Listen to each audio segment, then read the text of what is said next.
Welcome to the Orchard Hard Drive. Dear Diary, well, things have gotten worse. We were heading back to Bilberry on our mission to go to the Dark Wood. Twayblade and I had left Capital Towers on the back of his dragon named Swift to go to Bilberry, only there was a storm. Well, it looked like a storm. It seems Gwyneth wasn't the only one with enemies. The storm had been created by another magic user. I only saw them for a second flying towards us on their own dragon, when suddenly a huge gust of wind hit us and Swift was knocked back and I was thrown off. I could see the ground come towards me when suddenly I felt myself stop mid-air. I looked up and Twayblade, still in the back of Swift, had his hand out. I slowly fell to the ground safely. Twayblade then turned Swift back towards the other magic user and they fought high in the sky. I could see lightning fire back and forth, driving each other further up into the sky until I couldn't see them anymore. That was hours ago. No sign of Twayblade and of course no sign of Gwyneth. Luckily I have a map I bought in Dead Nettle of the land of Nullgorth, but it's not exactly detailed though.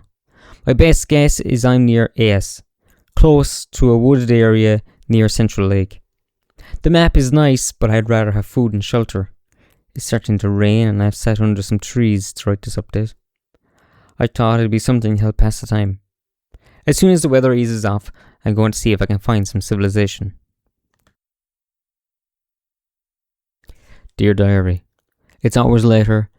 I'm currently back in the town of Ace, finally feeling safe. But I'm still a bit shaken on what just happened. Well, since I last wrote, I made my way through the woods, avoiding some very strange sounding creatures out there.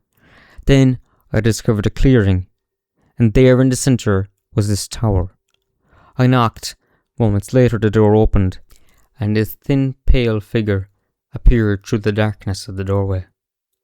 He introduced himself as Osina. He asked what brought me here in such bad weather. I told him my story. As soon as I said Twayblade's name, his face became stern. The slightly welcoming tone was gone, as much as it was ever there. He invited me in. He walked ahead of me. He raised his hand and clicked his fingers. The door slammed shut behind us. As he walked down the dark hall, he clicked his fingers again, and the torches on the wall suddenly lit. The flames were bright blue in colour. We arrived in this living room area. He told me to sit.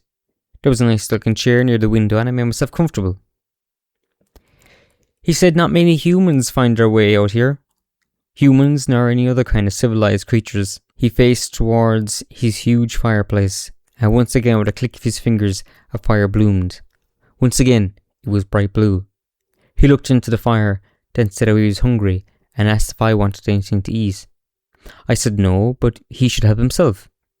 He started to laugh, and well, I started to get scared. Still facing the fire, I could see his body shift and morph. It grew larger, and the laugh grew deeper. He turned around with his mouth filled with sharp teeth. But while he was changing, I saw the window was ajar, and by the time he turned around, I'd gotten it open. I said a quick goodbye and pulled myself through the window. I bolted from the tower, not looking back. I could hear a scream and a sound of glass shattering. I ran through the trees as fast as I could. Then I could hear the sounds of the creatures surrounding me. I couldn't wait. I kept running until I saw light. It was the town of Ace. I'd made it. I got to the town square and almost collapsed. A kind older woman found me and asked if I was okay. I told her I was being chased. She said how the woods could be dangerous, alright, and brought me to an inn. I kept looking back, looking for that creature from the tower. I'm guessing they keep their distance from the town for whatever reason. At least I hope so.